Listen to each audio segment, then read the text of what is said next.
Good thing I showered today. It's a good art. You're looking good. Thank you. Looking good. Okay. If I get up abruptly, leave because I have to go chair a CVAG meeting in the desert, and they're doing it earlier. I'm the chair, so I gotta go. Okay. All right. So I'm sorry, I'll stay as long as I can. Yes, thank you. I guarantee you this will not be a problem next year. We're going to call to order the Riverside County Transportation Western Riverside County Programs and Projects Committee. Madam Clerk, will you please call roll? We're going to do it in our things? Yep. All right. Please itemize your attendance. If you're not here, raise your hand. Vice Chair Berkson, would you like to lead us in the pledge? Sure.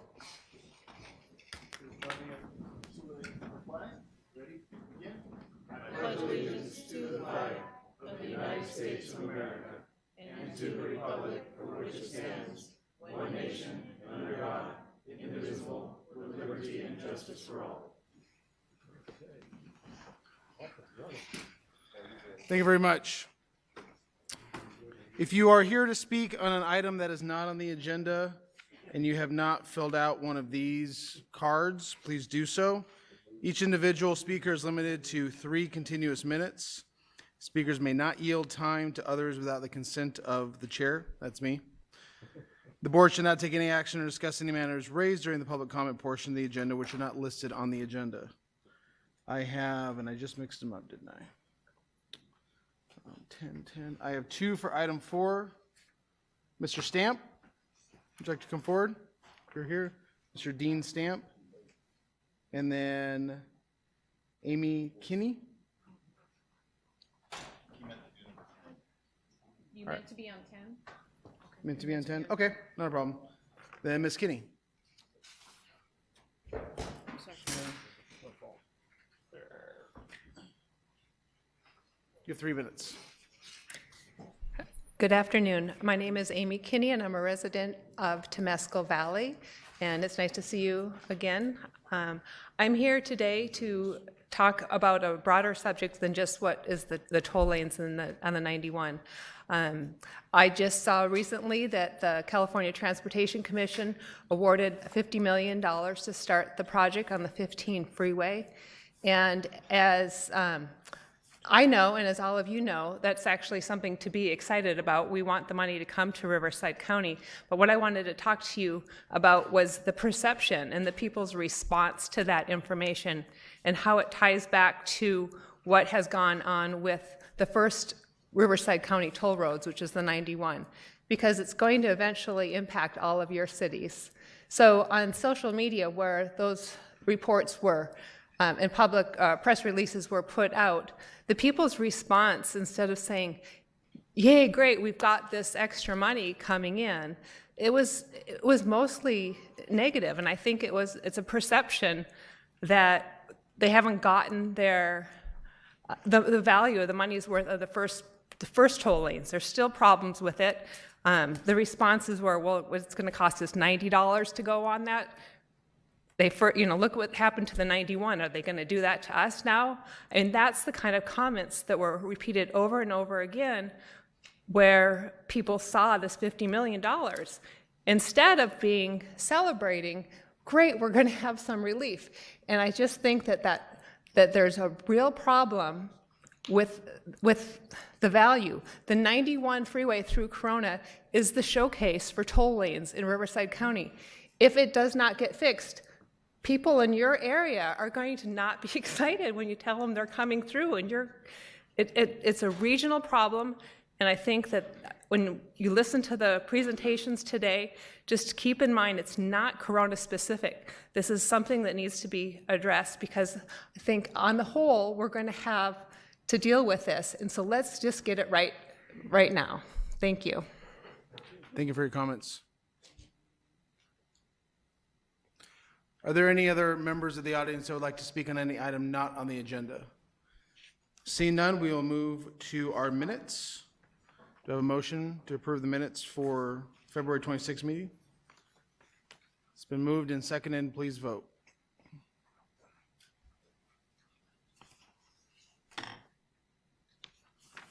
Minutes are approved. 11 ayes, no noes, no abstentions.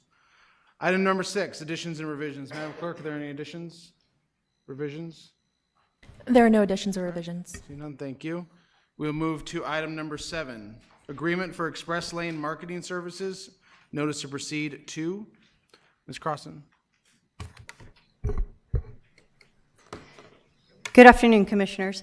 I'm Jennifer Crossan, and I'm the Toll Operations Manager. My role is to oversee all aspects of the operation of RCTC's current and future express lanes and toll facilities. The 901 express lanes, the 15 express lanes, and the future 1591 express lanes connector. One of the aspects of owning and operating a toll facility, similar to owning and operating a business, is marketing and customer education. We want our customers and your constituents to have the easiest time possible setting up and managing their accounts with us, and use the lanes with as little confusion as possible, armed with as much information as they need to make informed decisions about their trips. Success in marketing should lead to lower call volumes in our customer service centers or to your offices, fewer demands on staff and consultants, greater usage of the lanes, more revenue to fulfill our debt obligations and adequately maintain our facilities, and perhaps most importantly, a more efficient travel corridor for all members of the public. Our 901 Express lanes provides over 1.2 million customer trips per month, and we expect as many as 860,000 trips per month on the new 15 Express lanes.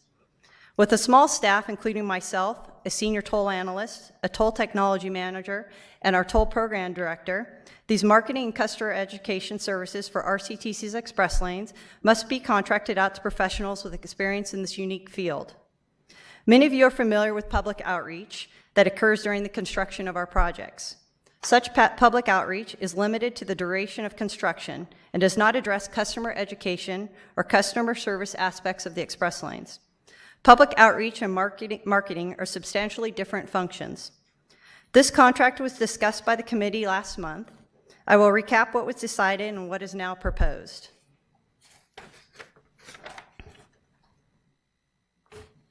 At the February committee meeting, committee members expressed concern about the overall cost and scope of the proposed contract. The committee directed staff to return with spending and performance metrics for comparable marketing services, and to allow for time-sensitive work to proceed while the additional requested information was gathered, it was moved that a limited notice to proceed be forwarded to the Commission for approval, and that the request for extension of the contract be amended to require Commission approval after the evaluation of the contractor's performance and effectiveness of education and marketing programs under the base contract period, and that the proposed contract contingency be removed.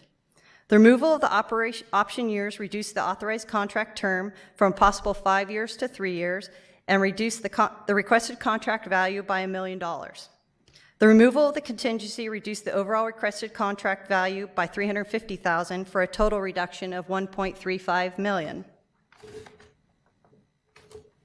The full Commission ratified your recommendation on March 13th, and staff and the consultant have begun to work on the 2 time-sensitive items, transitioning to the new 6C transponders in collaboration with OCTA, and working with the 15 Express Lanes design-build team for the early work there. Simultaneously, staff has done further research and refinement pursuant to the committee's request. We started by doing comparative research with other toll agencies on the West Coast to place marketing for RCTC's express lanes into context and ensure that our approach was consistent with the market.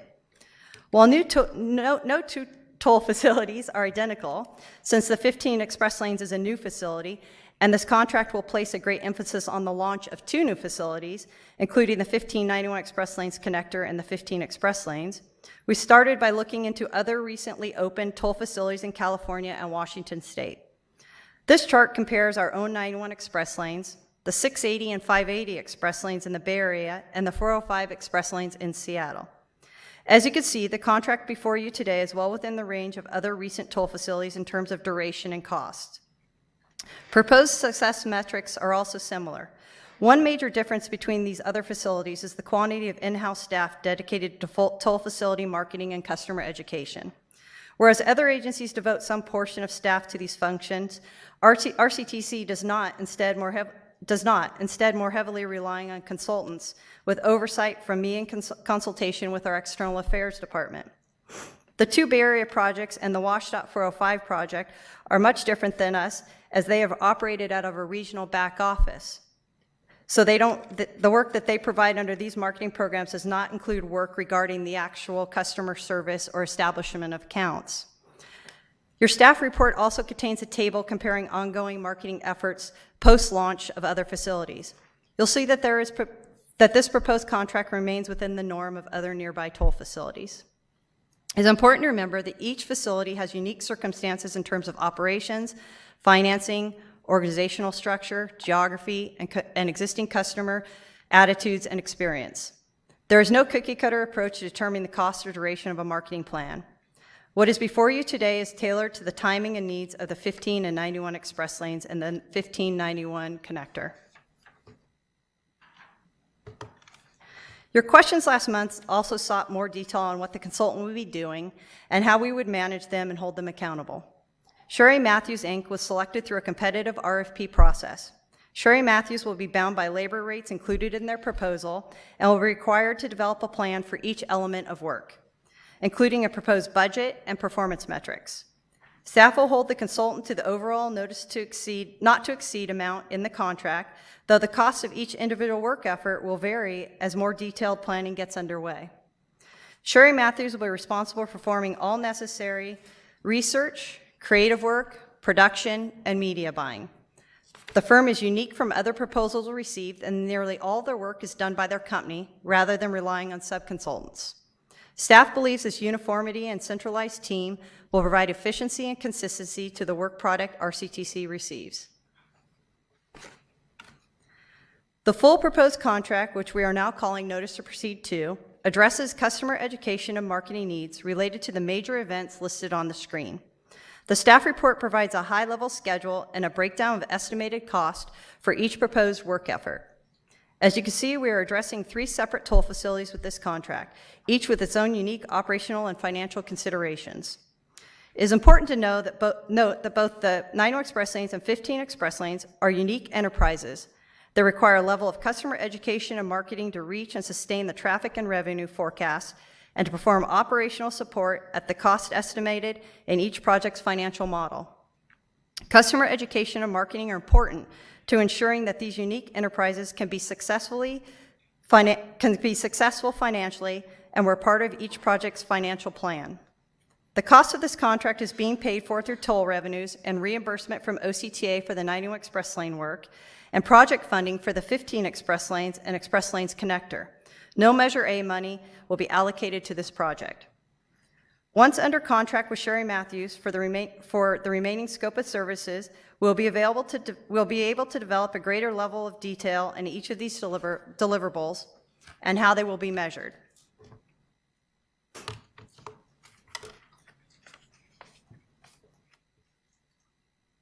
That's weird. At the committee's request, Sherry Matthews has offered to provide the committee with an overview of the process they intend to undertake for carrying out the marketing services related to 15 express lanes opening.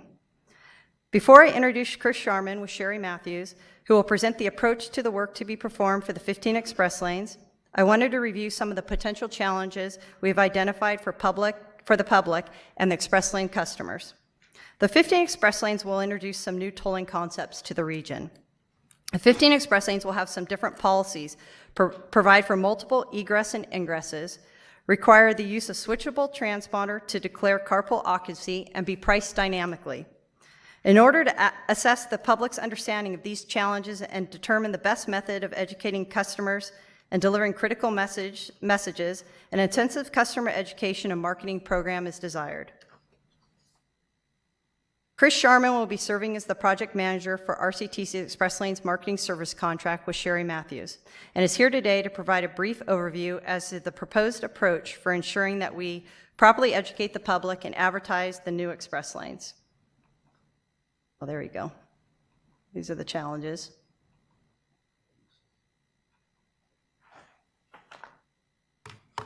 So I'll introduce Chris. Thanks, Chris. Thanks. Hi, I'm Chris Sharman with Sherry Matthews. I wanted to give you a quick overview of our company and then the proposed plan for the 15 express lanes. Sherry Matthews has been in business for about 30 years. We're kind of a niche agency. 85% of our clients are state, county, or city governments. We've been doing transportation work for the past 19 years. A good portion of that is toll work. It's a woman-owned business, and we've got about 50 employees in Texas and in other states. We do a lot of great work. We win a lot of awards, but what we're most proud of is meeting the objectives of our clients, and we work very hard to do that. In terms of tolling, we've got 14 years of experience in Texas working on 5 different projects over the course of the last about 15 years. In Washington State, for the past 5 years, we've been helping launch their first express toll lanes that have dynamic pricing on them. We helped rebrand and launch a new switchable pass. And we're now in the process of helping them launch tolling in the new SR 99 tunnel that's going to be launching next year. In addition to that, in 2016, we helped LA Metro with a small research project for their express toll lanes. For the 15 express toll lanes, the marketing goals, one of the first things we've been asked to do is help kind of brand and concept a name for the overall effort, as well as the new transponders that are going to be used for the 15 express lanes. Beyond that, we want to create awareness among the potential customers about the overall project, how to access it, how to use it properly, educate them on the egresses and ingresses and all the other facets of the program. All that is in the objective of which is to create accounts and have users using the road correctly and not be violators on the project, and meet your revenue and traffic estimates. The way we do this is, the way we've approached these projects in the past is we like to start with research, both primary and third-party research, to get a good understanding of where we are in the marketplace, what your customers understand about the projects. And from that, we develop a marketing plan. We develop specific strategies on how we're going to meet your business objectives. From there, we develop messages, preliminary with staff, and then we take those and we test those with your actual customers to make sure that what we're trying to communicate is coming across, they're understanding it, it's clear, and then we take that feedback and actually use that to develop the actual advertising that will be used in the campaign. Then we plan the campaign, we plan the media buys, we launch the campaign and actually air the spots, and then we measure it. Measurement usually comes at the end, but as part of the upfront research, we like to do benchmarking so that we know where we started with in terms of awareness, and then we can measure where we move that awareness and education about the overall project at the end. In terms of the timeline, for right now, in 2018, what we're going to be focusing on is the new 6C transponder transition, as well as getting the groundwork started for the express 15 lanes. We've already started on some of that work under the notice to proceed number 1, and we're here today to talk about some of the other deliverables associated with the project. In 2019, there's going to be ongoing work, potentially with the 91 express lanes, looking at customer service issues, account growth, and other things that might be associated with that project, and really starting to ramp up the 15 express lanes. So developing the creative, getting all the research done, refining the marketing approach, and getting ready for the launch of those lanes, which would happen in the first couple of quarters of 2020, as it's projected. And then finally, there might be continuing work to start laying the groundwork for the connector project. And with that, I'm gonna turn it back over to Jennifer.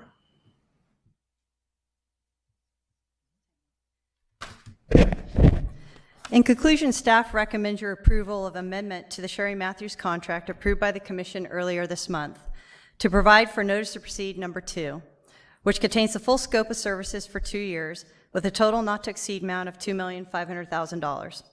Any future extension of the contract will require commission approval. Thank you for your time and attention, and Chris and I are happy to answer questions if you have them. Thank you, Ms. Carson, for your presentation. We did have some conversation about this last time, so I appreciate all the detail. In the queue is City Menifee, Mayor Winter. Yes, can you remind me what the original number was from the March 13th meeting? Sure, we had the other $1 million additional for the 2 option years and another $350,000 for the contingency. So we reduced it by $1.35 million. Okay. And question for the gentleman. Chris? How do you measure the success of the program? I mean, how do you measure the awareness levels and satisfaction levels, which is the impact of marketing? So.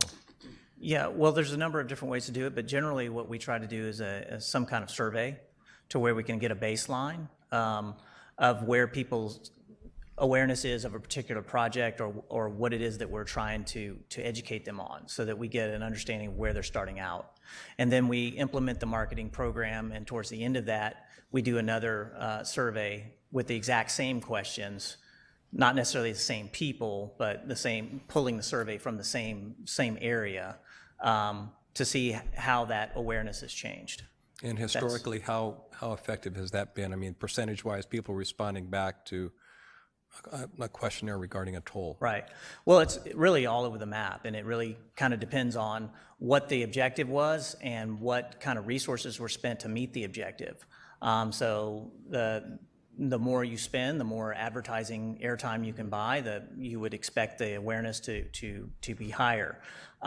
So I can't give an exact answer. Recently with Washington State, I think when we started out with the 405 project, I think baseline awareness was somewhere between 50 and 60%. But it was very thin awareness. They knew something about it, but didn't know a lot of details about the project. By the time we were a month into the project or into the paid advertising, we were at 80% awareness with a much higher level. It was about 65%, I think, had a deep understanding of all of the issues that we asked them about. They knew where it started and ended and all the different tolling policies around it. And then one last question. I think it was the second slide. It was called the industry. You had all the different other areas from Washington and so forth. Yes. On Chris's second slide? Or Your second slide, I believe. I think it was. Sure.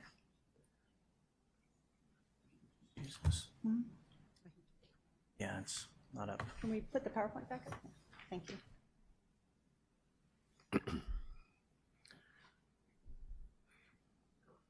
Note to folks, put page numbers on them.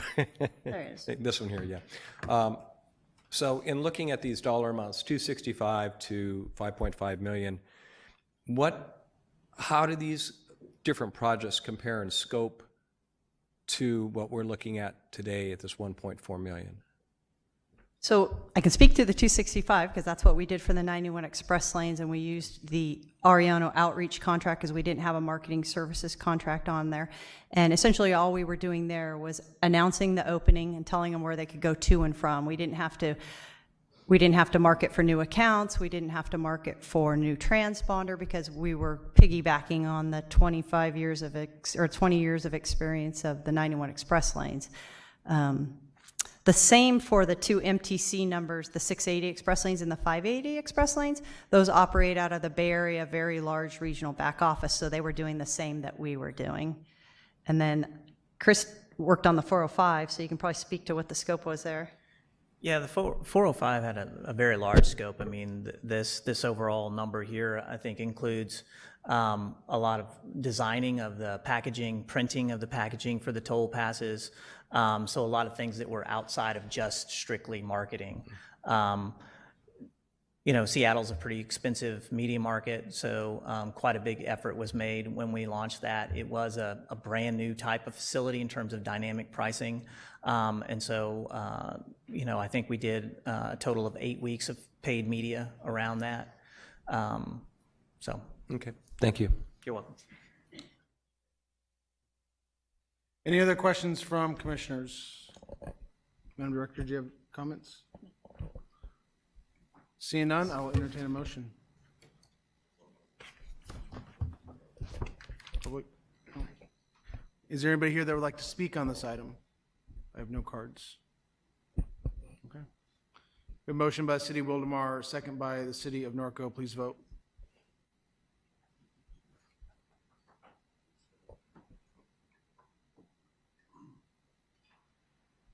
That item passes 8 yes, 2 no. Okay. 1 second, David. There we go. I'm going to call Michael up if I can. I'm going to reorientate the agenda here a little bit. Sorry to pull a audible on you. We have a substantial number of speakers for item number 10. So if that is okay with my colleagues, we'll move. So just for those of you in the audience, we're skipping 8, we're skipping 9. We will come back to those. We're going to go straight to item number 10. Have staff presentation, and I'll call up the speakers. Mr. Bloomquist. Good afternoon, Chairman Rush and committee members. This presentation continues our monthly update to the committee on progress made in analyzing and considering future improvements to the 91 corridor. Today's presentation will cover 4 areas. First, we will present the results of the traffic operation analysis for the 2 options we created for the express lanes entrance at the I-15 northbound to State Route 91 westbound area. Second, the traffic impact of turning off the ramp meter at the Green River on-ramp will be reviewed. This analysis is based on the existing conditions out there today on the corridor. Third, for each 91 westbound option at the county line, and recall that there were 6 options at the county line, we have now determined what construction is needed, the scope of that, an estimate of those costs, an implementation schedule, and notable issues particular to each option.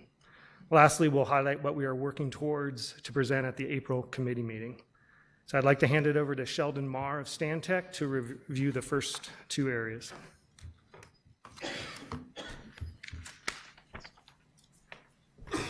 Good afternoon.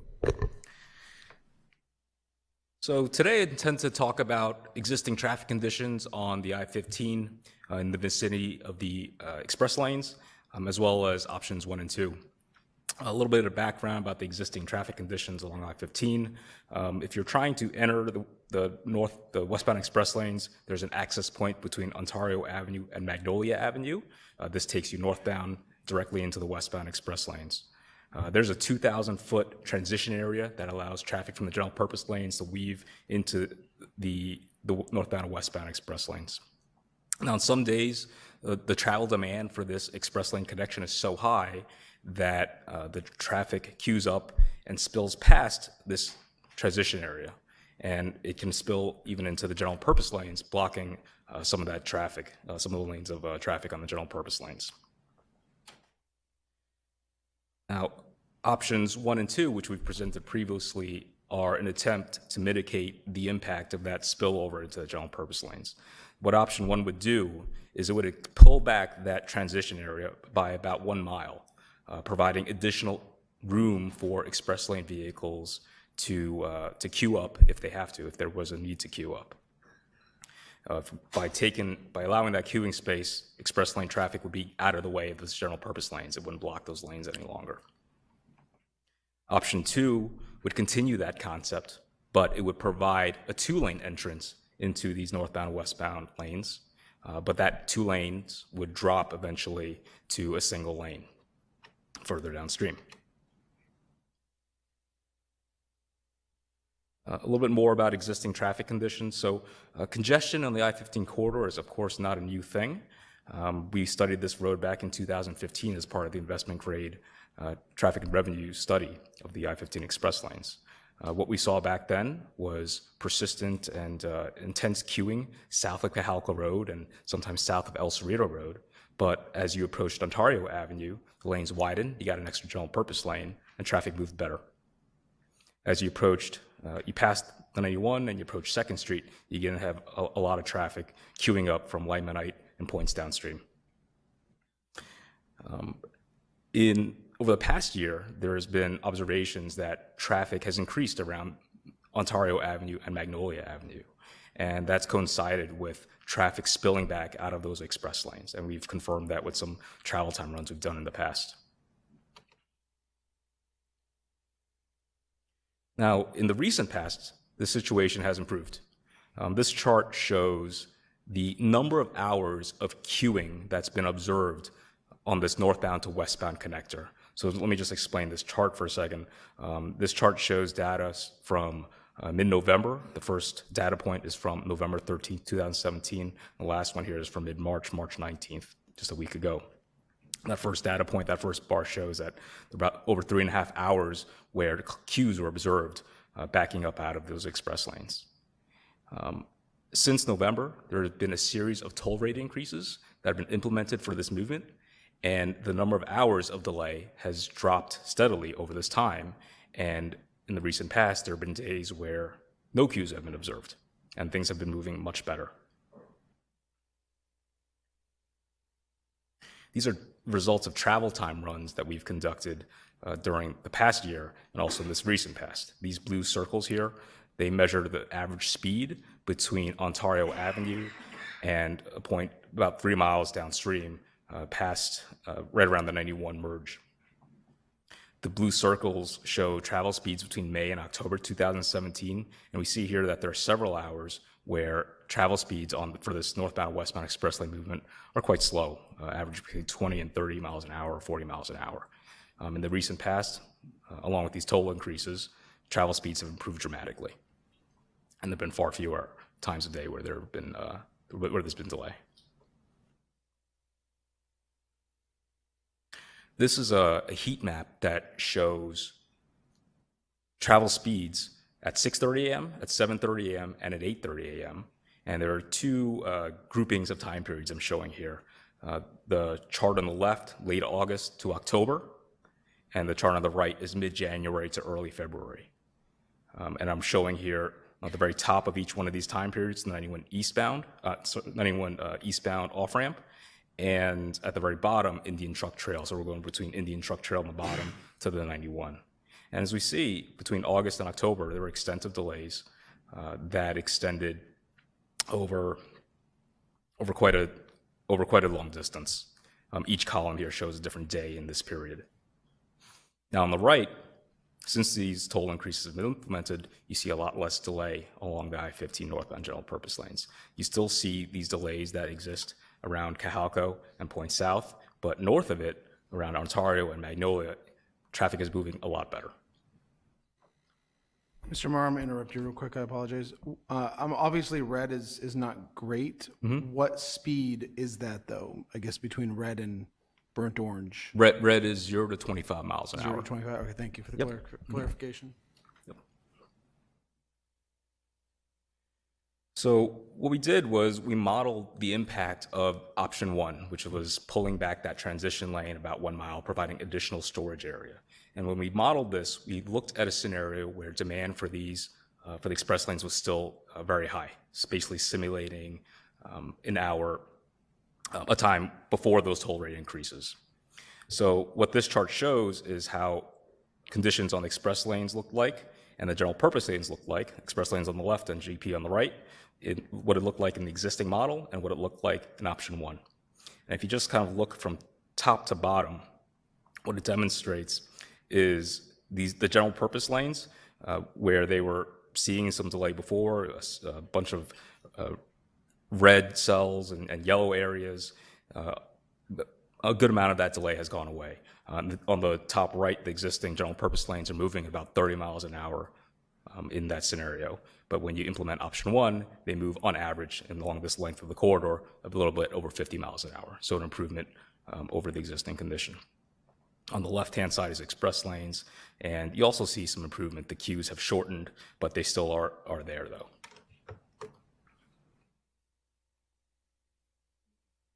This is option 2. This is the 2-lane entrance, so it provides additional storage.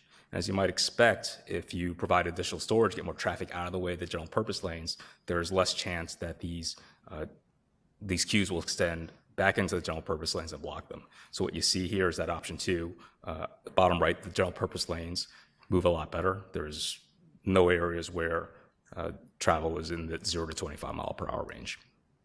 On the left, you also see a lot less red. However, what happens is that portion of the corridor that is red moves only about 5 miles per hour. So though the queue is shorter, the intensity of places of the sections that are queued is greater. It moves 5 miles per hour, whereas in the previous chart, we were doing about 13 or 14 miles per hour, but over a longer distance.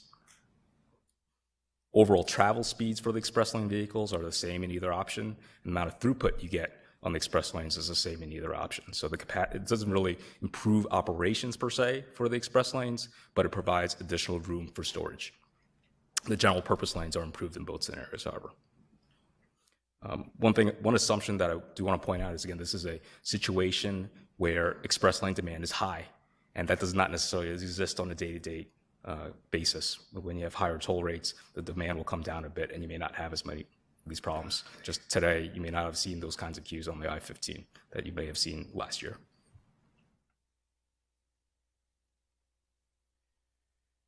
The next part of this discussion is about the Green River Road ramp meter. So what would happen if you got rid of the Green River Road ramp meter in the existing condition? In the past, we've looked at a condition where we deleted the ramp meter, but simultaneously widened the 91 between Green River and 241 by an extra lane. This was option 4 and option 4B that we had discussed previously. A little bit of background, Green River Road, this is an aerial photo of the interchange. Going from top to bottom is the 91 westbound general purpose lanes, where you have 5 general purpose lanes and 2 express lanes approaching the Green River Road on-ramp. You have 3 lanes of traffic on the on-ramp that is metered by a signal, and that holds back traffic. Broadly about Green River Road, this is the last entry point to the 91 before you hit the county line. Green River Road connects almost directly to I-15. Before the opening of the express lanes, the City of Corona's Foothill Parkway was completed, and effectively what this did was provided more or less a seamless connection between the I-15, the vicinity of El Cerrito Road, to this Green Road interchange here. So that is potentially part of the reason why there's so much demand for this roadway.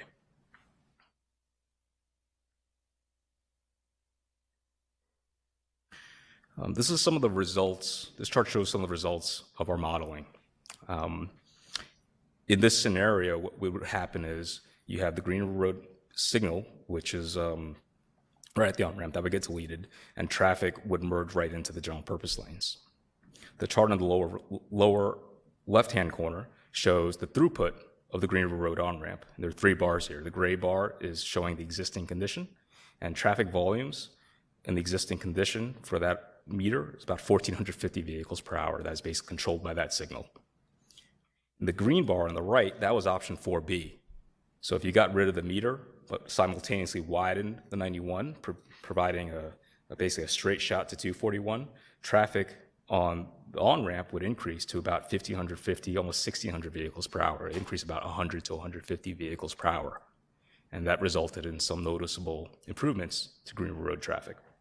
However, if you did not widen and you only just deleted that signal, the black bar shows what would happen to throughput for that ramp. While the first hour you'd see a little bit of an extra increase in traffic, about 50 vehicles per hour, the subsequent hours don't see much more improvement. And part of the reason for that is that traffic has to merge right into congested general purpose lanes. So it's very difficult for that ramp to produce any more traffic than it already is. But there is a slight improvement.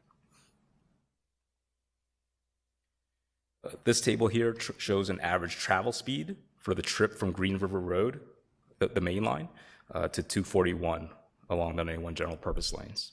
And this chart demonstrates that the existing model and the existing with the meter, what we'll call option 7, doesn't really show a significant difference in operations.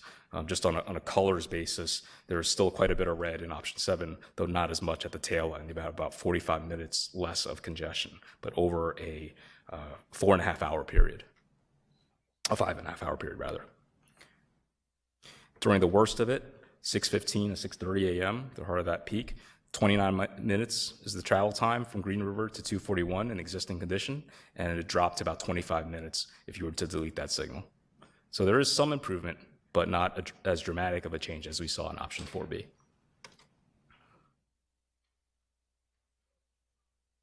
This is a comparison of how the broader 91 general purpose and main line would operate between if you were to remove that ramp meter. And the short story is there really isn't too much change since this improvement doesn't really change Green River Road traffic that much.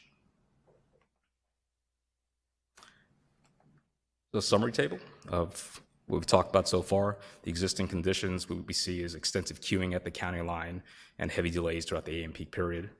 The existing condition without the Green River Road ramp meter, you see some marginal improvements on Green River Road, but not quite as much as we saw in option 4B. And one thing we have to keep in mind with this alternative is that what we have is 3 lanes of traffic merging out of 2, merging out to 1, and it's not controlled. They kind of just go, it's somewhat of a free-for-all. This may introduce some safety considerations that we ought to think about. This is not really considered here in this analysis. I-15 options 1 and 2, in short, they both improve general purpose lane operations by mitigating the impact of express lane overflow. One of the drawbacks of option 2 is that it forces a lane drop within the express lanes and can result in a slower overall minimum speed, though the overall travel speeds are not too much different. And that concludes the discussion. I'll toss it to David.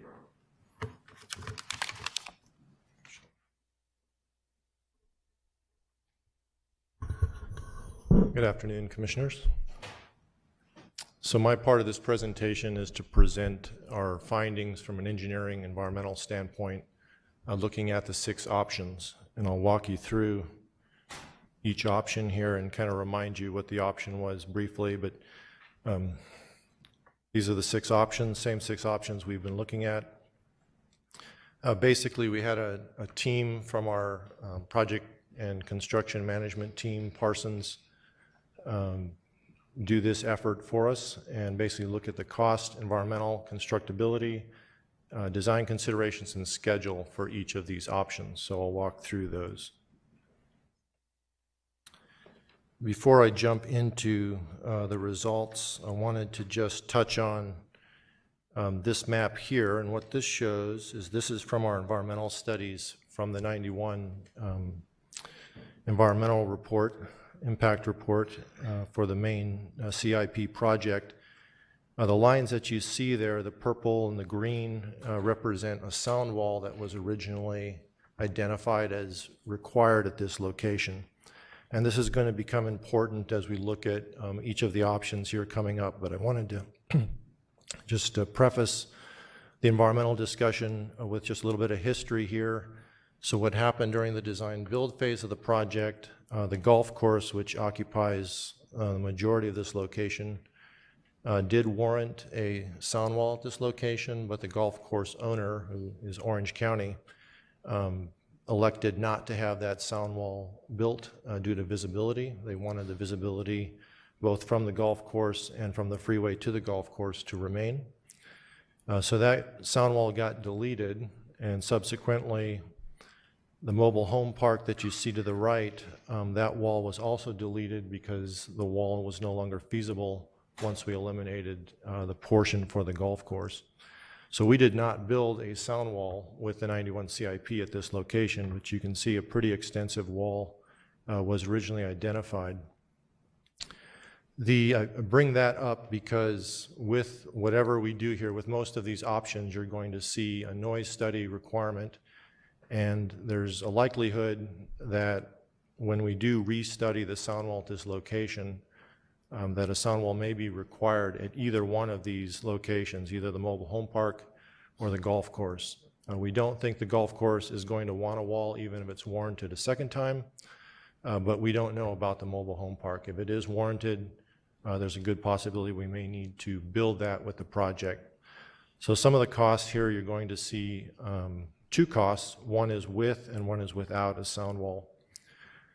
So just reminding you about the options here. So option 1 was basically taking that pavement where we have the access in and out of the express lanes and converting that into a 6th lane from Green River Road on-ramp to the 241. And so just walking across the bottom, the cost there, you can see the difference in price. So what we did was we priced just the sound wall for the mobile home park as what might happen with this option at $6 million. And the reason why that is so expensive is that this is a very steep part of our retaining wall or high retaining wall location. And this wall would have to be supported independently of the current retaining wall that retains the freeway. Had we built that wall with the retaining wall that was built with the original project, it would not have been that costly. But basically, if we have to go back now and build that wall, it would have to have its own support structure that would be behind the existing retaining wall. It's a very high wall height location. And I'll just add this, that if we did have to build that wall now, when we come back and widen in the future, that would be a throwaway cost for the ultimate improvement at this location. So hopefully, if we did go down this route, that wall wouldn't be required, but we just don't know that at this point. So we've shown kind of a range in the cost there. Noise study and air quality. So our team that actually did this effort is currently assisting us with the Express Lane Connector project, where we are engaged in an environmental revalidation for that element that we're working on. And so they have some real-time experience working on that, working with Caltrans, gauging what we think might be required.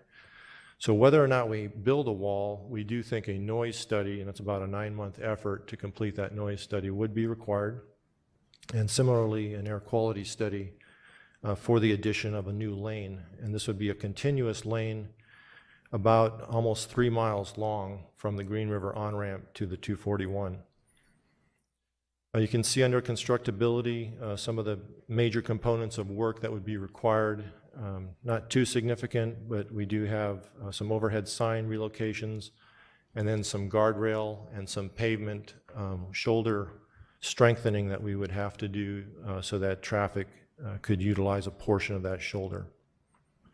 Overall, we think completion of this effort would take about 2 years if we started now with this effort. That assumption, and it's the same assumption for all these options, is that we would use existing PCM consultants to perform the environmental and the design simultaneously, and then we'd go out with a low bid construction contract for the actual work. And that same assumption carries through with the schedule on all of these options. So option 2 basically was to relocate or add an additional access location further to the east, what we call a weave lane. We did locate that location, which would basically be right underneath the Green River Road overcrossing location. So this cost is about $1 million. We don't think a sound wall would be required with this because the noise receptors are not close to this location, but nonetheless, we do think a noise study and air quality study would still be required, impacting the schedule. Sign structures would be the primary effort here, and then some restriping. Some of the design considerations you see listed there. The location of this access point, and there's really only one location that works for this concept. Because traffic would still be required to weave over from the 71 across those 5 lanes there and into the express lanes, really the only location that will work for this access weave lane location is right underneath the overcrossing. Happens to be on the outside of a curve and also under the overcrossing where there's some restriction in the shoulder width. So not the most ideal location, but just some things for consideration. About 1.5 years to implement this option. Option 3 is probably our least impactful option, and that's because option 3 most closely represents what was studied in the original environmental document. So we don't think we're going to need to do any environmental studies with this. We are in the process of setting up a task force with Caltrans to just confirm all of the assumptions with each of these, and then when we come back next month, you'll hear kind of a final outcome with these options. But this option we think is fairly low in cost. Again, the 9-month schedule you see here represents going out with probably a 4-month procurement process to get a contractor to actually do this work. So option 4 adds an additional lane using the shoulder that's out there. Similar impacts. Again, there's a sound wall option here that's possible. Similar environmental studies. The one thing to point out with this option, we would be putting traffic onto a shoulder, and the shoulders are utilized to convey drainage or water during a storm. We would basically be taking up 8 feet of a 10-foot shoulder for the lane, and that pavement then cannot carry water because we cannot have water being conveyed in an active lane. And so we'd have to do pretty extensive redesign and reconstruction of the drainage along that outer shoulder. There are 4 inlets. There are double inlets that actually span into the lanes in this stretch, and so we'd have to reconstruct those inlets, but also some longitudinal drainage as well to take on the additional water so that it's not in the shoulder in the lane. So that's the primary source of the extra cost here. And then we do also have some shoulder strengthening that would need to be done in certain areas where we don't have a concrete shoulder, we just have an asphalt shoulder today. Very similar to option 4 is option 5. Option 5 extends that additional lane to the 71. For the most part, we do have the pavement width to extend it to the 71. There's some additional restricted width area kind of in the Green River on-ramp location. But very similar costs, very similar impacts as option 4. Just to note, in both options 4 and 5, if you took a cross-section right along where we have the 6th lane shown there, and you started on the inside, you would basically have a 2-foot shoulder on the left. You would have 9 11-foot lanes all the way across the freeway, and then you'd have a 2-foot outside shoulder. Caltrans' typical standard is to have a 10-foot inside and 10-foot outside shoulder and 12-foot lanes all the way across. So it is a reduction in shoulder width. It's something that we will check in with Caltrans once we get the task force going to see how approvable is this concept, because it may not even get accepted from a non-standard exception standpoint. And then lastly, option 6 is a combination of option 4 and option 3. So very similar to option 4 with a little additional cost there. You see the cost variance, same studies, same drainage impacts, similar non-standard features, about a 2-year time for delivery. That concludes my part of the presentation. Turn it over to Michael.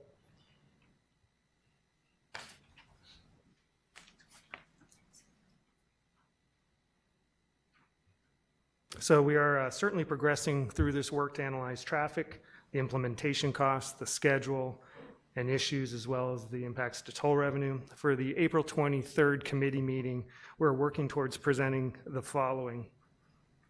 First, we will have an indication of the impact that each of these proposed improvements will have on toll revenues.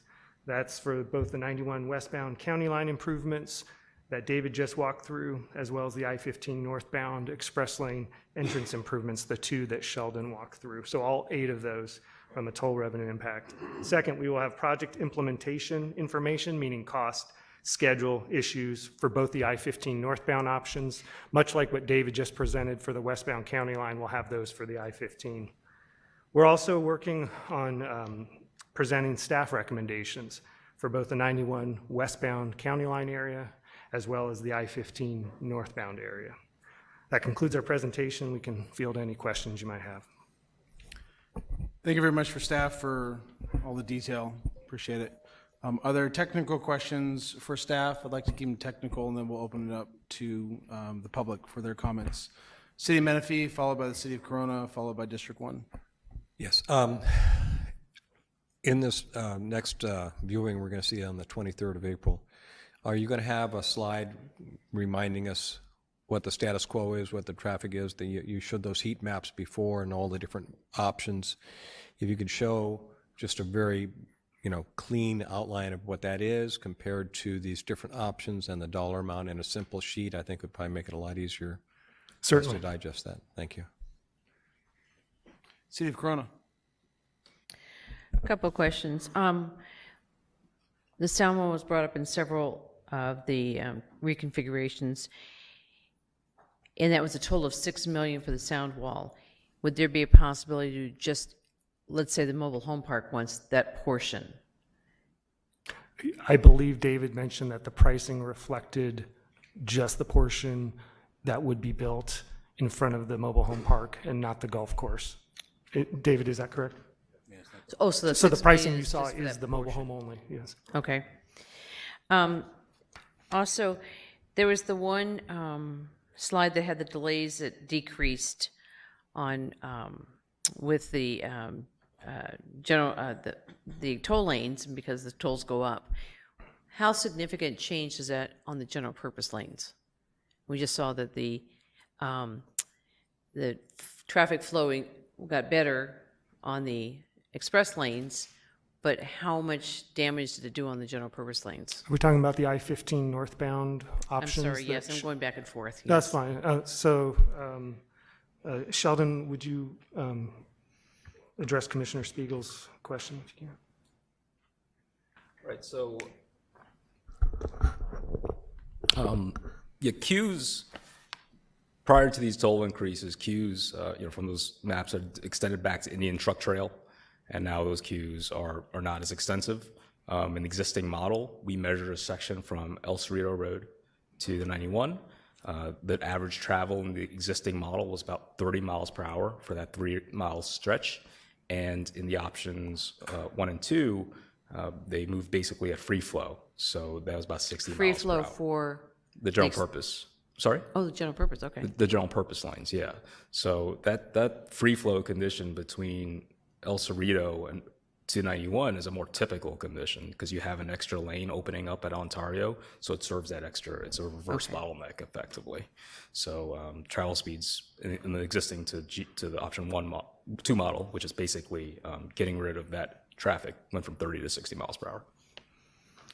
Yeah, I think part of the biggest challenge is all those, I've been going back and forth in the mornings to see, and a lot of it's just those last minute people jumping in and cutting everybody off, and I think that's, Yeah. I don't know how we can fix that portion of it, but that seemed to be a issue in the express lanes, rather than, no matter what we do, I think you're going to still just extend, but something's got to be done there. And then, Michael, on that one, talking about the 4B, and it had the different time frames from 5, 6, and 7 a.m., and it seemed to be somewhat effective, and at 8 a.m., it became ineffective to turn off. Can't we just condense that to a shorter time frame?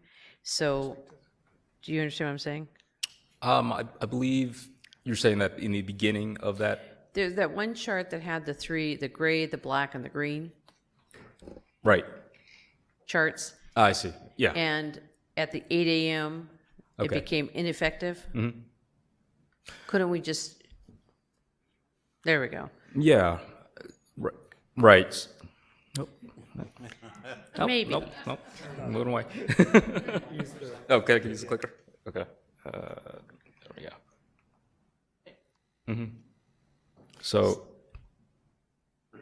you're saying, I think at 5 a.m., Well, if you look at option B, Mm-hmm. 4B, it seems to be able to produce more cars, the ramp volume, until you get to 8 a.m. For some reason, it seems to be less effective. Or am I reading this wrong? well, so if we were talking about option 4B, option 4B, well, are you talking about option 4B or the existing without the meter? Looking at this chart, Okay. Yeah, let me just explain. I'll walk through this chart. right, I may be Okay. seeing it wrong, so. Okay, I'll just explain it. I'll go through it again. So in the existing condition, what you have is 4 hours straight where the ramp is able to produce 1,450 vehicles per hour. And that's basically, if you just do the math on the signal timing, that's exactly what it comes out to, 1 car per green. In option 4B, what happens is in that first hour, there's no meter anymore, and you have an additional 150 vehicles or so that get cleared. And the next hour, it's an extra 150 vehicles per hour versus the existing condition. And then another 150 vehicles an hour at 7 a.m. By the time you get to 8 a.m., it looks like there's less traffic because there's not anything queued up on Green River Road anymore. So there's not a need to push that many cars? Okay. Exactly. You could probably put the ramp meter back on and you would see the same thing at that hour. Because it still says there's existing over 1,400. Yeah, what's happening in the existing is there's a long line building up on Green River. So if that ramp meter were not there, that traffic would get served quicker. So that traffic that's missing, that looks like it's missing at 8 a.m., has basically gotten served earlier. They got through earlier. That's why they're not there anymore. Okay. Thank you for explaining that, because I did have that incorrect. Right. And then I'm trying to understand on the cost, Michael, on the moving the changeable message and the relocation of the overhead signs. If we're just extending that lane, why would we have to move all the signage? Some of the signs need to move because we're changing the location of the ingress egress, and there's requirements of where the signs are located. So that's if we're doing the weave change. Some of the options involve, yes, Okay. some of the options involve that. Okay. Some of the overhead signs, if we're using the outside shoulder, might need to change because they're no longer over the lanes they're supposed to be, so the panels might have to change, which is a less of a change than if we actually move the whole sign. Basically drill a new foundation for it. So I just want to reconfirm what you said is like 4B, which appears to have some advantage on the ramp by turning the meter off. And this is before a conversation with Caltrans, is that what you're saying? Correct. We've had a preliminary conversation with Caltrans a couple weeks back about ramp metering. It was decided to form this task force quickly so that we could discuss in more detail what that would mean. Sheldon and his team's analysis is going to inform that task force discussion. They are, there is a reason why they want the ramp meters there, and so it will be an uphill battle, I would expect, with Caltrans on that. Will that task force meet before our next meeting on the April 23rd? So we'll have any Yes. indication? Okay, because it'd be kind of not be very wise Right. to spend this much time on something that we have to mainly focus on fighting Caltrans then. Agreed. Okay, thank you. Supervisor Jeffries? Thank you, Mr. Chair. Patience not being one of my better virtues. The 91 improvements appear to be potentially millions of dollars, if not a $10 million price tag. Probably a couple of years in the process. The 15 option 1 appeared to be under 500,000 and could be done, sandblast some lines off the lanes and paint some new ones, use the existing concrete and call it a day. If it was that simple, why wouldn't we just move sooner on option 1 and get that done instead of drag out with the rest of the studies of the 91 for the next couple of years? Well, the 15 options, like I mentioned, right now we're going through and preparing the same cost, schedule, design issues, impacts that David presented for the 91 options. We're doing that right now with the 15, and we'll have those for next month as well as a recommendation. So it might be as soon as next month we'd be able to recommend X or Y on that. And those, by nature, are simpler than some of the 91 westbound options that you've Right. seen. I mean, that's- So I would expect to see that in the schedule portion of the implementation as well as the cost. But standing here, we don't have the information yet. We'll have it for next month. Okay. I mean, it was obvious to our office as well as probably most of the residents that the issue happened at Ontario with the folks, getting onto the freeway to shoot straight across to get over into the toll lanes and then backing it up to Lake Elsinore. It's clear that if those toll lanes you were able to get into there easier, as your graphs pointed out, we eliminate that stacking that goes all the way back to Lake Elsinore, at least substantially. So, and that's, again, that seems to be a relatively easy fix. So I just want to voice my concern that it not be held up waiting for a 2020 solution to the 91. That's all. Noted, thank you. Are there any other technical questions of staff? Okay. We're now going to move to the public comment portion. I would like to remind everyone you have a maximum of 3 minutes. I don't have any individuals that have identified sharing or donating their time. We will hold you to that 3 minutes due to the number of speakers. Feel free to speak your mind, but you don't need to repeat what the other person has said. If you agree with the previous speaker, just say, I agree, and we can get through this hopefully as quick as possible. I'm going to call these up in the order received. Mr. Dean Stamp, followed by Mr. Jim Steiner. You'll be on deck, sir.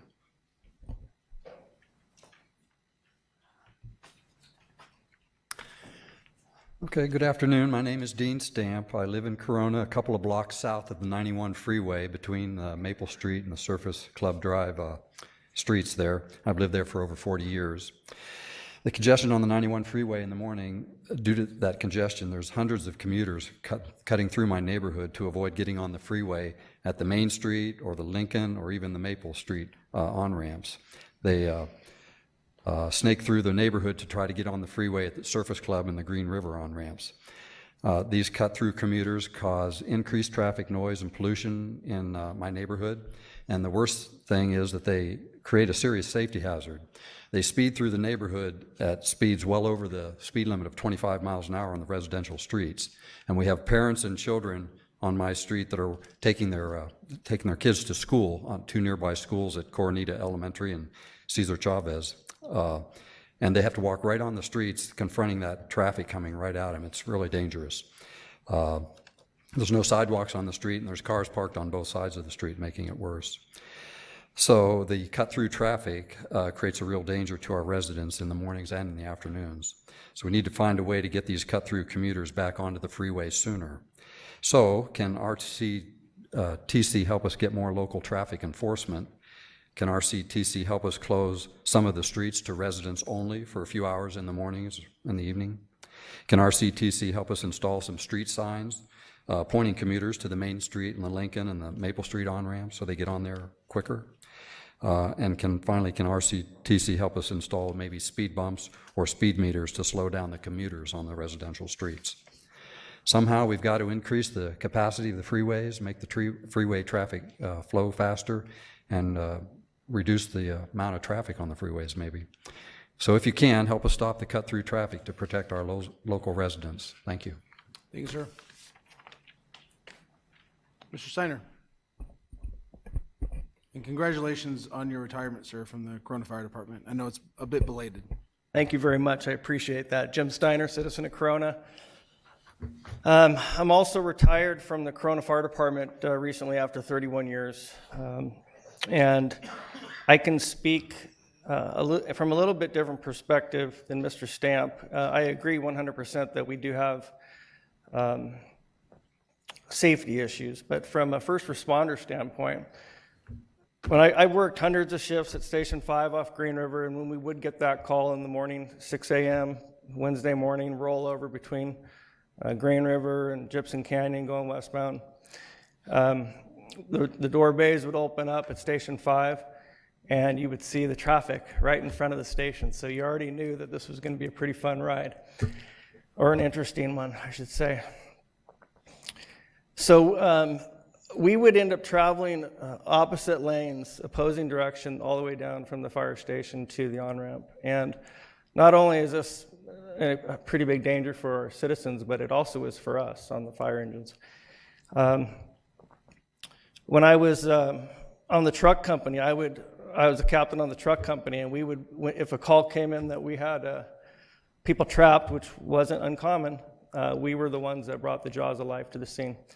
And I remember many times I'd have to get my phone out and get on Waze myself to try to find the best way to get to Green River because our truck company was in the middle of town. So this was a hell of a challenge, and I know that, if any of our spouses or children were trapped in a car in that area, that we would want a pretty rapid response from our rescuers. We do have something in the fire service and EMS world called the golden hour. And that's where if you suffer a traumatic injury, the best chance for your survival is to get to an operating room at a designated trauma center within 60 minutes. And certainly that seems to be getting harder to do. As far as fixes, I think you mentioned before that the revenue is coming in at a much higher rate than what you anticipated. And it would be nice if we could see some of that excess revenue go towards fixing Green River, getting everybody on the freeway quicker. Let me just see if there was anything else I wanted to say.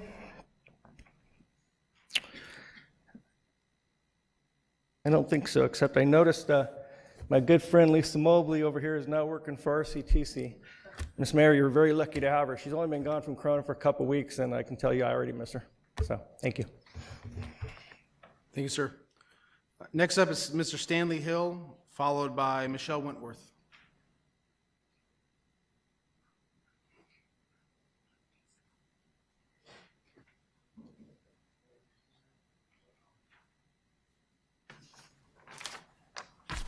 Yes, my name is Stanley Hill. I've lived off of Surface Club Drive for about 42 years now. And to say the least, the traffic has not improved over many of those years. I put up a picture here. This I took this morning. I was on Pinecrest Avenue, and I was caught in the morning traffic. And the car that you see on that left-hand side is obviously in the oncoming lane. And there were many cars that did that from a standpoint of trying to bypass the traffic and then make a left-hand turn and then go up to Green River. And from a safety standpoint, it's not acceptable. There's many times where I've run it across where I've almost had a head-on collision, or I've had a case where I've had to jam on my own brakes to stop from getting hit by a person that was in that oncoming lane traffic. Now, so the problem, in the way I see it, and it seems like it's very common sense, is that we have a funnel. It's a funnel, it's a pinch point, whatever you want to call it there, at Surface Club, at Maple, at Green River. And everything is funneling down to that point. And we put in toll roads, and we raise the price of the toll roads, and so that traffic flows nicely because everybody can't afford high toll road prices. And the regular lanes load up more, and more people try to bypass. It backs up into the 15 freeway. So is there any consideration of maybe just opening those toll roads up as just regular lanes, and just forget about the toll roads and let more traffic be carried on them as regular lanes? That's something that I would like you to consider.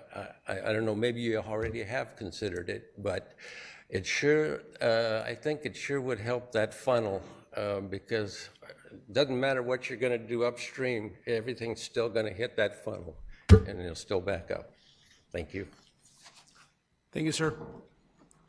Ms. Rentworth, followed by Mr. Matt Woody. Excuse me?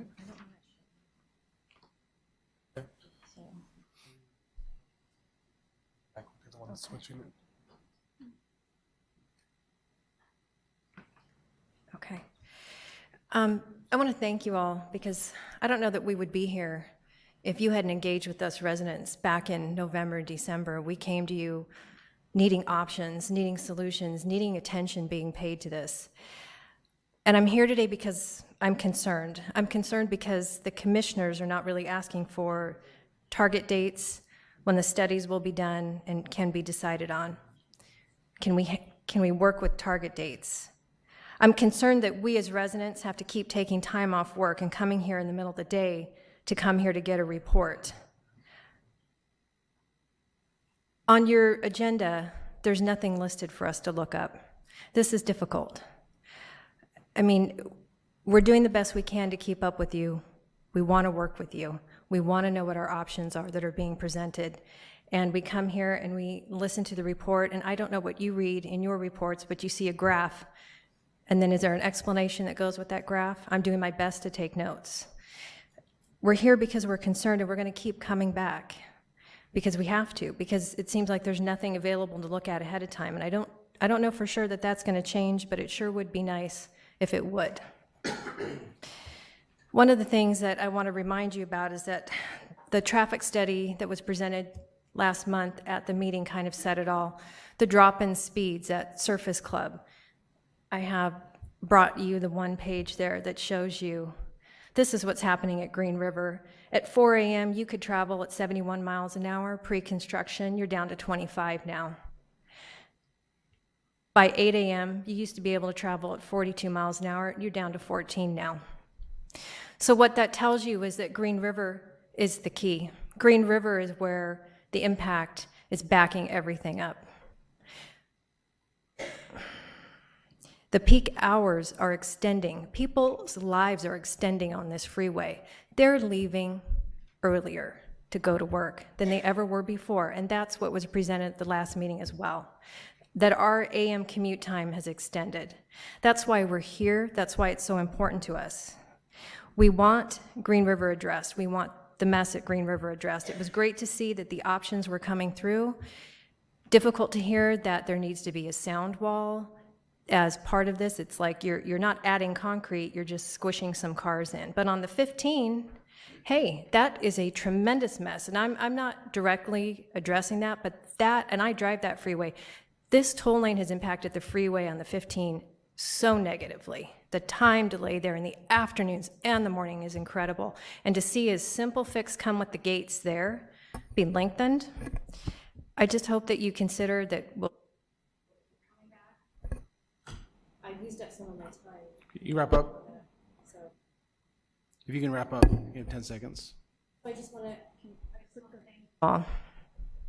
I just want to thank you all for listening to us and to know that we will just keep coming back. And if there's a way to get this information to us that we can look at it ahead of time and study it and make it easier, that would be very much appreciated. Thank you. Thank you.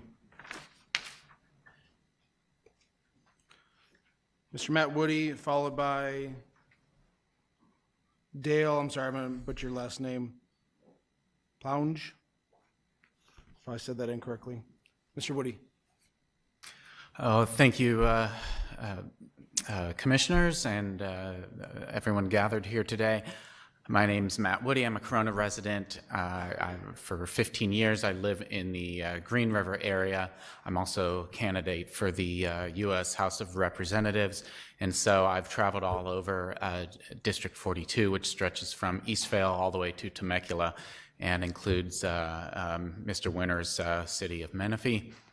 I speak to people, residents, voters, who've seen the 91 project and seen it not improve their lives, and seen the effects that it's had on the 15 as well.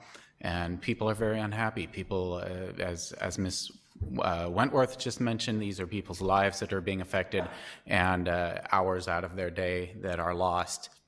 And people want to see action. They want to see action quickly, and they want to have relief, and they want accountability. I mean, there's no better way to put it other than the 91 project was botched, and I know that people in the Temescal Valley feel it acutely, but.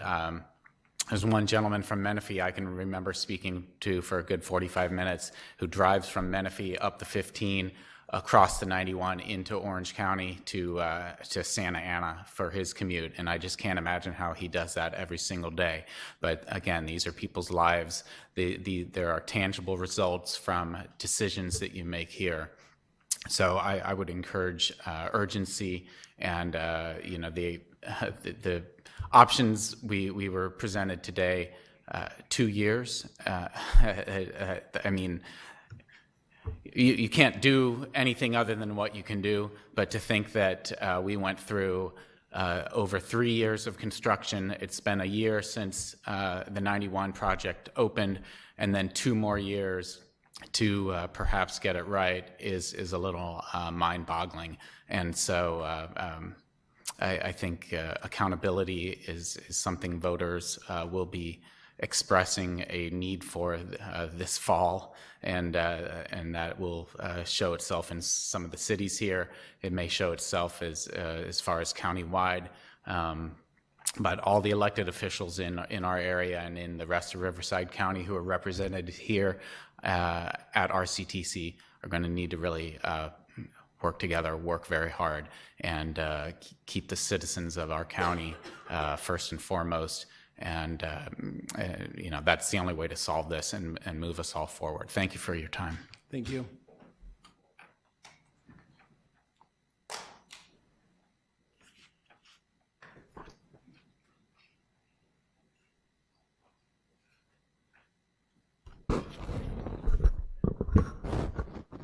Thank you very much. My name is Dale Plung. I live at 2431 Northmore Drive. Incidentally, these buses you see in this picture, I talked to the drivers. They were in front of me for 10 minutes. Took 55 minutes to get to the freeway. They were supposed to pick up their students for school 30 minutes before they got right here to get to Green River. It seems that many politicians and RCTC people are now aware of the failure the 91 project has turned out to be. Historically, we've heard RCTC members state that there's only a few complainers. Yes, traffic is bad in many locations in Southern California.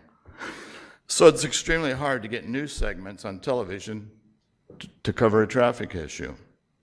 But by providing news outlets with photographs of over 300 cars, like this picture driving on the opposite side of the street against traffic, is an exception to plain old heavy traffic. I've taken photos all over Western Corona that exhibit the horrific conditions that exist. Some of these photos were taken this morning, if you want to look at them. This is not an infrequent condition, but our norm, and it's an intolerable norm. On a collaborative effort with Channel 7, motorcycle police officers, and multiple police vehicles, I had them come to our streets in November.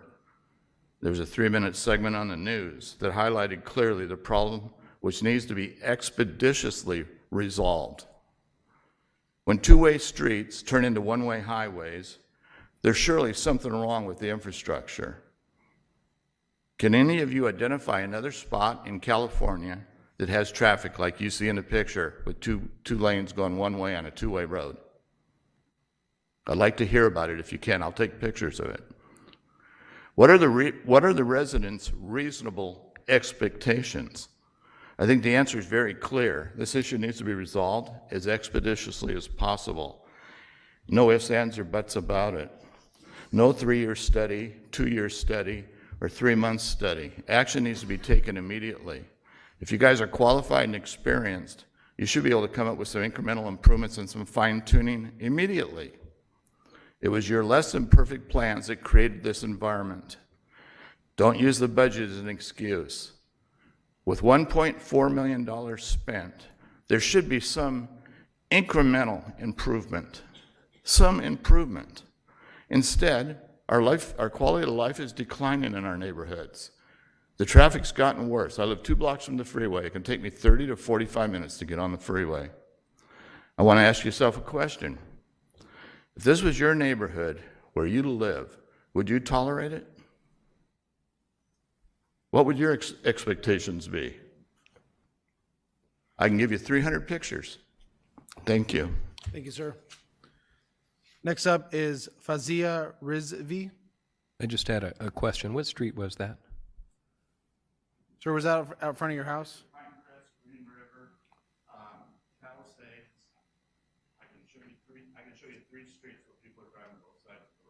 Okay, thank you. And then next up on deck is Steve. It's a little bit messy here. Noah, I believe. Nolan. Steve Nolan. Oh, Steve Nolan. Yes, ma'am. My name is Fazia Rizvi. I've been a longtime resident of City of Corona. I'm also a candidate for Corona City Council District 4. By profession, I'm a software engineer working in the city of Carlsbad and Oceanside. I commute 70 miles every day on the 91 and the express lanes.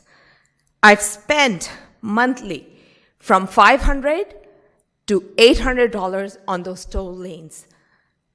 It has increased. After expansion of 91, my driving time has increased to 1.5 hour morning time just to get to work on time. This is not acceptable. I'm here to share my frustration, my concerns, as well as the many citizens of Corona, especially in the area of Sierra del Oro and the Green River Road, the business of Green River Road. This traffic is a major issue.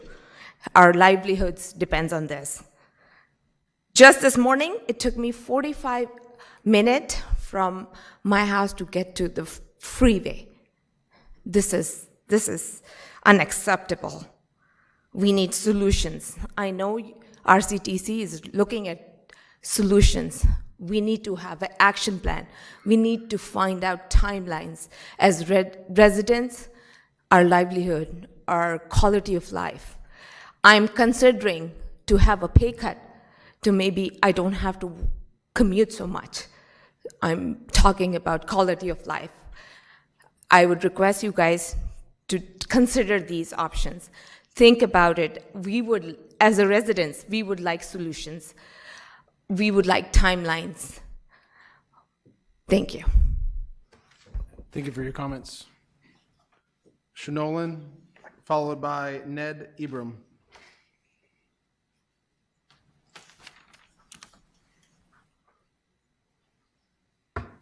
Commissioners, how you doing?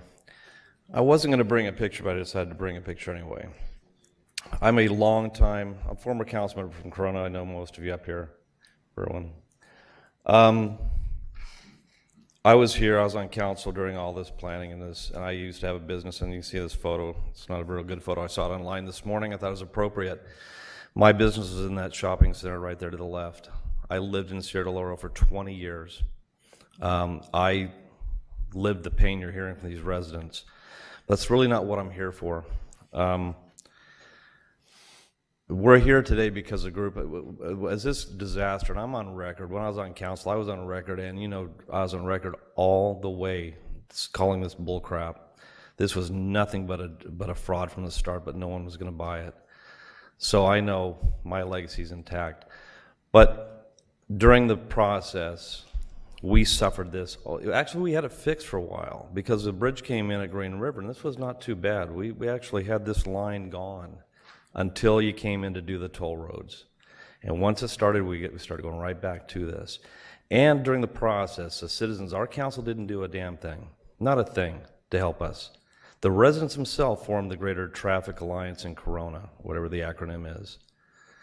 They formed the committee, and they came in, and I thought, you know what, you guys are making a mistake. They're just trying to silence you, get you to, quit complaining. And you did that, but in the process, they got smart. There's some really good residents here who really learned the process. They learned all about what's going on, how this works.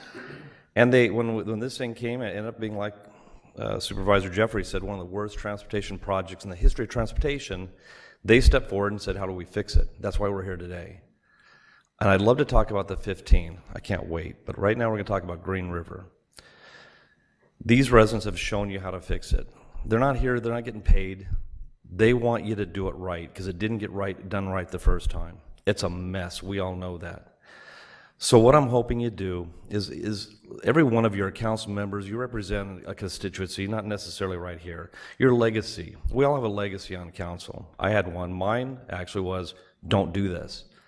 I tried to fight it. I couldn't fight City Hall. We got this. Now you've done it, and this staff behind me, your staff, did a horrible job. It's up to you to do the right thing. Your legacy depends on it. You need to fix what they screwed up. We're not perfect. When I was on council, I did red light cameras. Remember that, Karen? I blew it, but I went back and fixed it. So please do the right thing. Fix this mess that's been created. And I will see you all again to talk about the 15. I just can't wait. So thank you for your time. Thank you, sir, for your comments.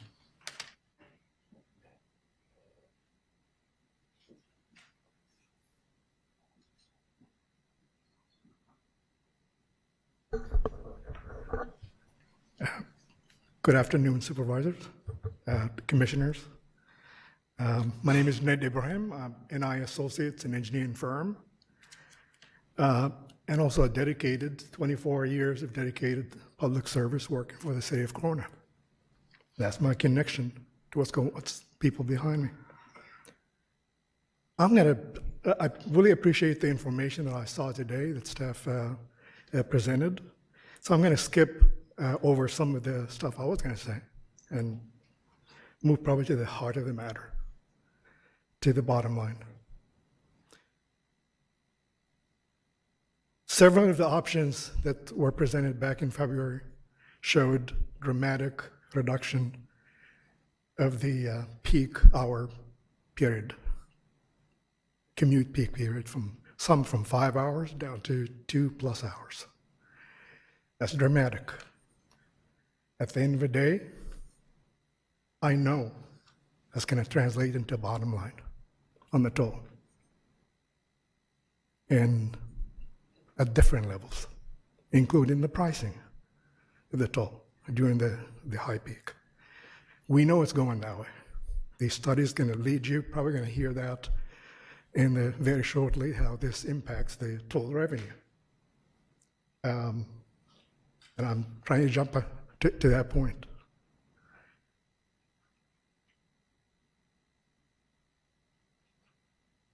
You had several options presented back in February, and one was added today, option 7, which is nearly not significant.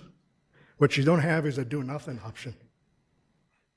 And I hope you do not get to the conclusion after you see how this impacts, how the solutions impact the toll revenue. I hope you don't jump into a do-nothing option. You don't have that one today. Okay? What you really need to do is probably consider Commissioner Spiegel's recommendation back in one of the earlier meetings, incremental approach. So Commissioner Jeffries is correct on the 15, and there are options on the 91 that are very similar, where you can start today, incrementally build to a more complex solution. Thank you so much for hearing me, and I beat my 3 minutes. Thank you, sir, for your comments. Our last speaker is Mr. Wes Speak.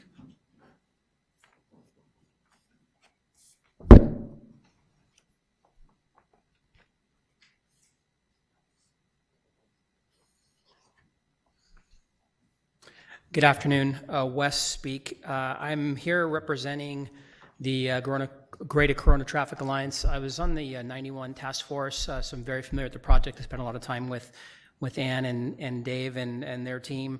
And our group has met with several folks on this committee, and we are, when we presented our information and talked about solutions, our topic was hope and help.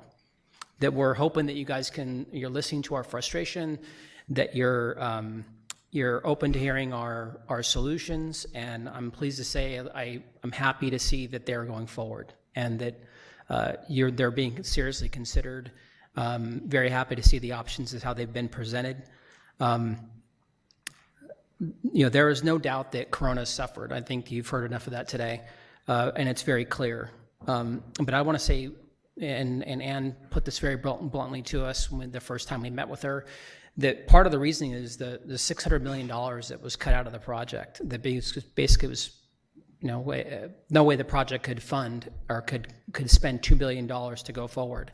And that's happened on the 15 project as well. I'm primarily talking about Green River, but I want you all to realize that if you have a toll road that's coming through your town, that be cognizant of anything that's been trimmed out, because that will impact you and impact your residents, and make sure that you understand how that happens. So help. I'm going to get to the help part. We want you to make sure that you all know that we want you to see this as a priority, that we realize that there's funding issues, that, as Ann has told us, they don't control the budget. They can propose projects, but you all are the ones that vote for projects.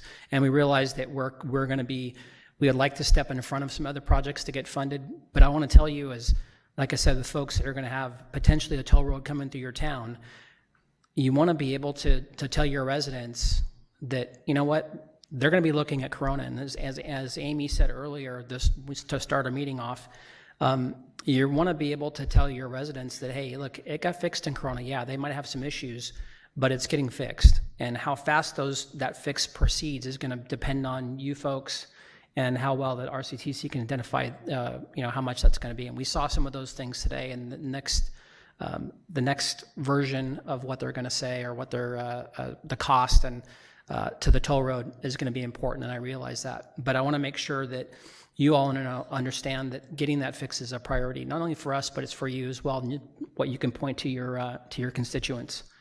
And really, I have 10 seconds left, but I want to say that any improvement to the 91 and general purpose and the toll lanes is going to help. Thank you, sir. I think it does automatically. Thank you for your comments. Seeing no other speaker cards, beeping. We'll turn it back to the commission for discussion. I have City of Menifee and then City of Corona.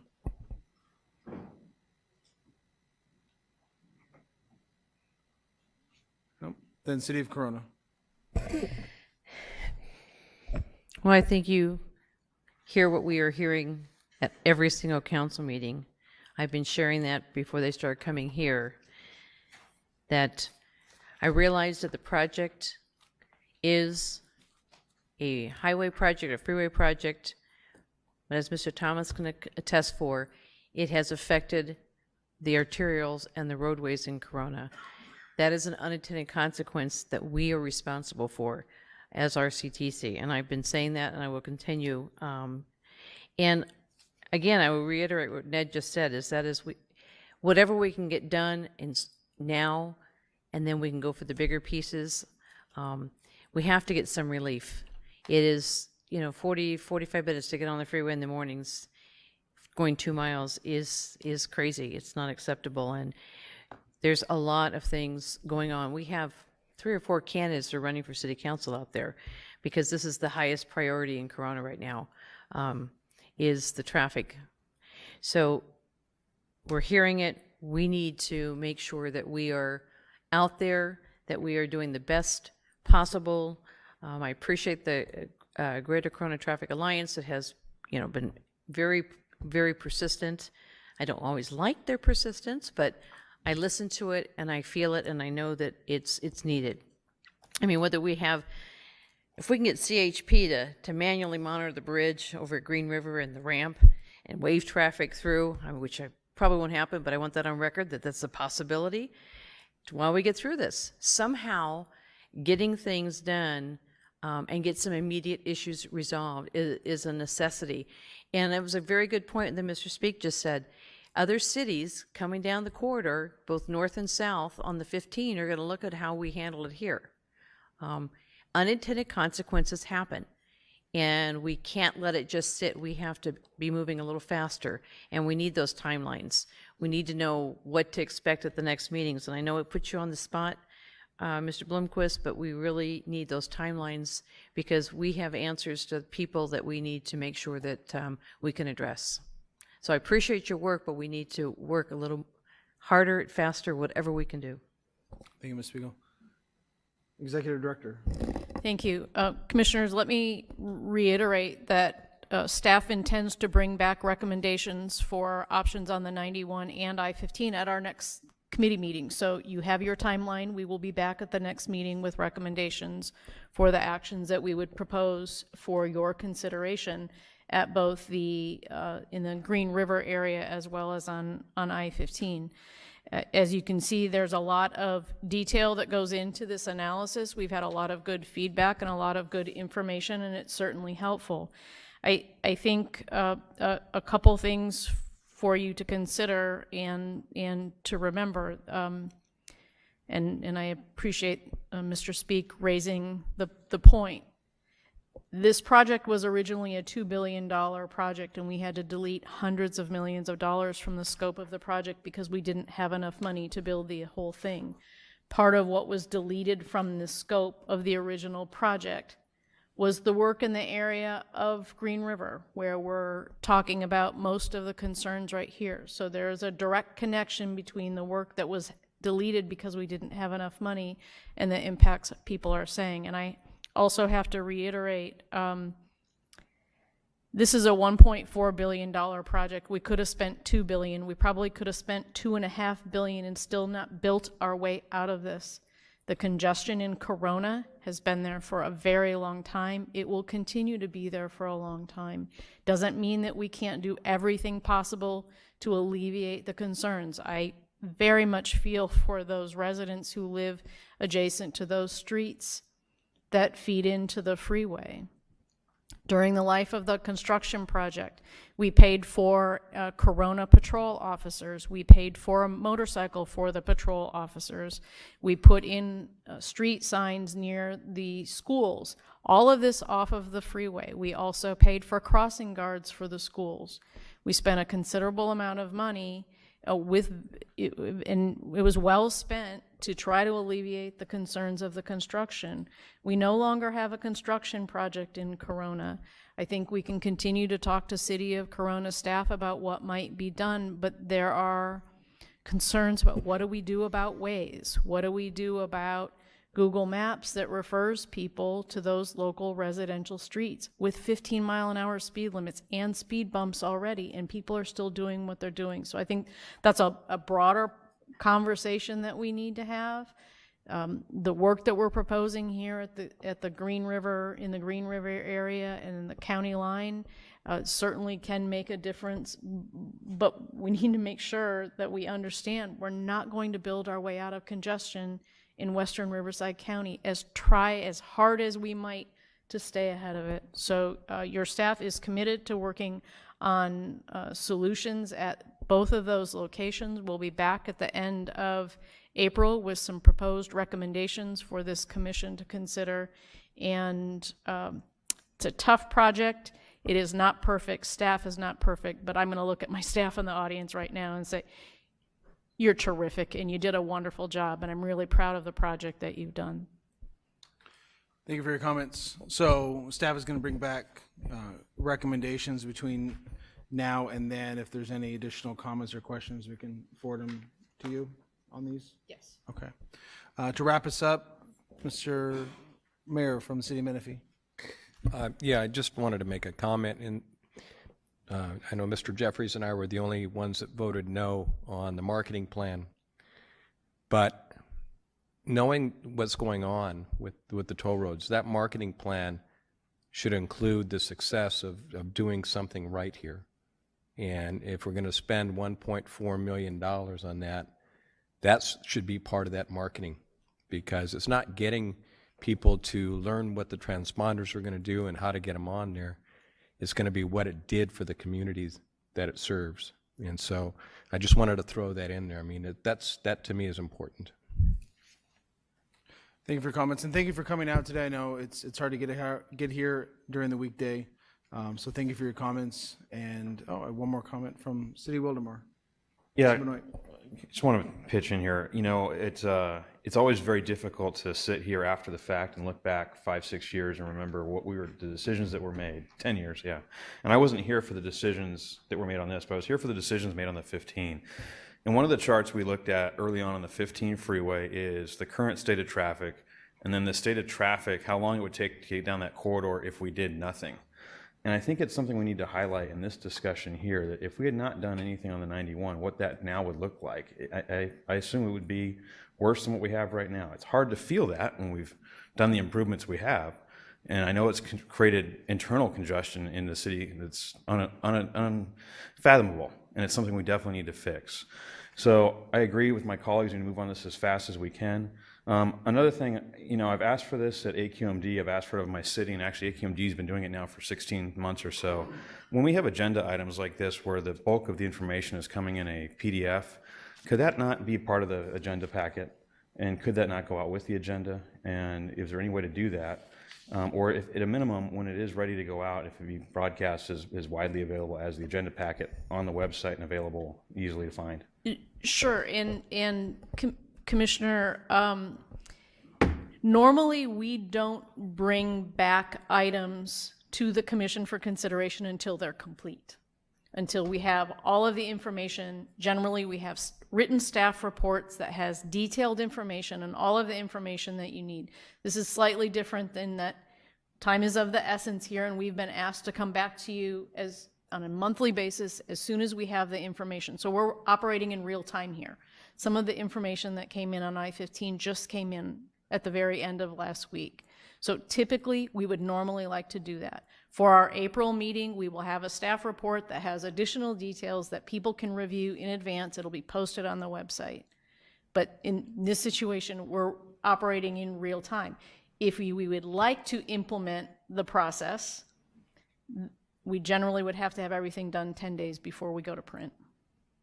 So we would not be able to be as responsive as you've asked us to be if we post it up front. We are posting the PDFs. I don't know if I'm looking at Aaron. I don't know if they're up online already. By the end of the meeting, all those presentations will be up online. All of these meetings are broadcast. They're live streamed and available on our website. Last month when we made these presentations, we were posting some things online as the presentation was going forward. So we're trying to get it up there as quickly as we possibly can. We're just not in a position to be able to have them, have full staff reports for this particular item. Sooner the better. Yep. City of Banning.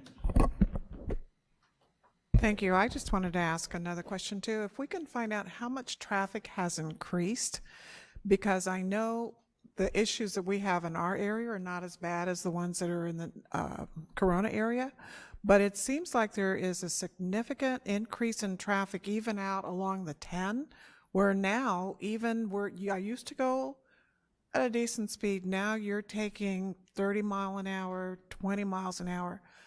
On a freeway that we can't even figure out why there's any problem, because there's no traffic accidents, there's no a stagecoach festival going on, but traffic is moving very slow, and I just wondered how much that might be just an increase in traffic overall. There has been an increase in traffic overall. We did, I think in last month's presentation, have the summary of the increase in traffic between 2010 and 2017 on this specific corridor in certain places along the alignment. So we do have that. In many cases, it's double-digit percentage increases along the corridor. We don't have any updated information county-wide, but I think your perspective is reflected or reflects what most people are feeling, is that congestion is increasing. And I'd also point out too, we're at a relatively light time of year in terms of traffic congestion. Usually the fall appears to be much worse, and you saw that today in Sheldon's presentation, where some of the congestion on I-15 is much better now than it was earlier this fall. I would suggest that that's just a blip in the cycle, and we'll be back to heavier congestion on I-15 again in the fall. So I think it's an overall concern throughout the county. It's going to be an ongoing issue, and it is a challenge we are going to face, and you are going to face with all the decisions you make about which priorities will go first and what we are going to do with the funding that we do have, because it's a challenge countywide. It's a challenge that has been countersinked by a somewhat precipitous decline in transit. So those two may be correlated. City of Norco. Thank you, Mr. Chairman. I just wanted to comment to the gentleman that said that the cities along the 15 freeway would notice an increase in traffic when this construction gets really going on the toll lanes, but we've already experienced it for several years, and it's getting worse. Traffic has increased, cut through coming in from the backside of Riverside on Arlington into Norco. We're in the process now of adding on to our traffic calming over on that end of town. And I noticed on 6th Street at certain times of the day that the traffic is backed up about 2.5 blocks to get to the freeway to go either direction. So it's already affecting us. We're working on one idea now that one of the cut-through streets they're using is to remove the right turn lane up on California Avenue and make them go all the way to 6th instead of coming through the neighborhoods, because like those pictures showed, you've got people driving on the wrong side of the road. Well, we have people that do that. Our streets are pretty narrow. People are doing that now, but I can set up there at the stop sign by my house every morning and count 50 out of 60 cars that don't slow down at the intersection. So it's already a problem, and I feel for you folks over in Corona. Hopefully we'll be able to get something done here pretty quick. Thank you. Thank you for your comments. Are there any other comments on this item? Seeing none, thank you, staff, for your hard work and diligence on this. I don't see any need for staff direction or excuse me, an action. So we will, sir, the public, oh, okay. Needs his phone. Can't live without your phone.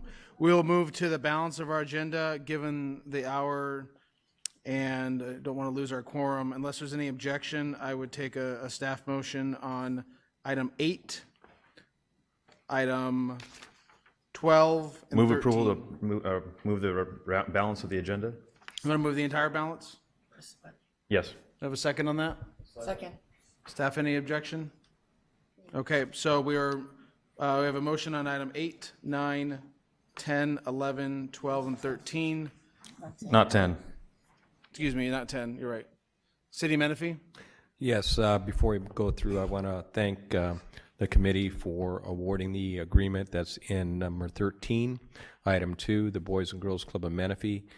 We had some unintended consequences of losing bus transportation last year. The city had to repair about $1 million worth of sidewalks to make it safe for our children to get back to school. And so the Boys and Girls Club was actually picking up the pieces and taking kids to the Boys and Girls program in the morning and the afternoon on their own dime. So this was very, very good to see, and I want to thank everybody that was part of that. So didn't want to let that go by. Thank you. Our thanks to them is extended. So just to reiterate, we have a motion on item 8, 9, 11 through 13 by City Wildemar, second by City Moreno Valley. Please vote.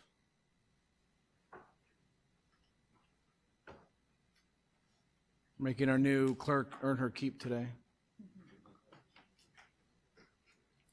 And those items pass unanimously. I have no comments. Any other members of the commission have any comments at this time?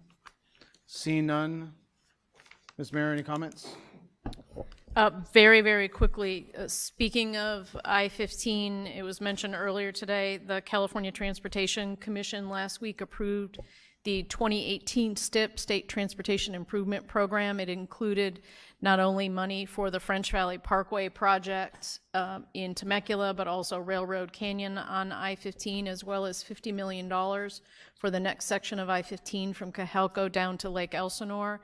They did put the funding in the out years of the program, which means we wouldn't have the funding readily available, but staff is looking at options to bring to you for your consideration to look at how we might advance that work and get some advance loans and be paid back, or advance the funding and get paid back later. So stay tuned for those discussions. Again, all of those actions will be based on or implementation of those actions will be based on SB1 remaining in place. If it's repealed, the funding on I-15 will go away. I would also like to, again, congratulate the RCTC team for the outstanding work that they did on the 91 project. It is not a perfect project, but it is not a failure. And I would like to thank Michael Bloomquist and David Thomas for going to San Francisco last week to accept on behalf of the Commission the American Society of Civil Engineers Award for Outstanding Transportation Projects. So congratulations to you and your team. Also last week, the California Transportation Foundation announced that the 91 project is a finalist for the annual Transportation Awards for the Freeway Project of the Year. That event will be in May.